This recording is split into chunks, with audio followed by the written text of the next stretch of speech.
अस्सलाम वालेकुम जी। ये दोस्तों टोटल 22 बच्चे हैं, टैडी, गोल्डन और डब वाले। ये देखें माशाल्लाह, एक डब वाला, एक गोल्डन है।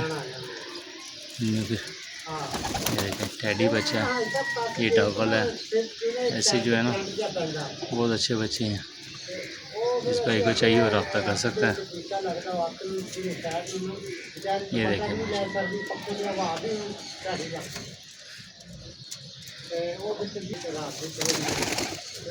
ले जी, ये टोटल 22 बच्चे हैं भाईजान। मुनासिब कीमत है, प्रवास की और ब्रीडिंग में डालने की गारंटी है। जो भाई लेगा इंशाल्लाह बेहतरीन उसको परफॉर्मेंस भी मिलेगी और बेहतरीन रिज़ल्ट भी देंगे इंशाल्लाह। टोटल 22 बच्चे हैं।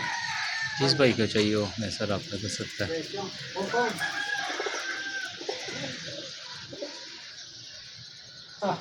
ये देखें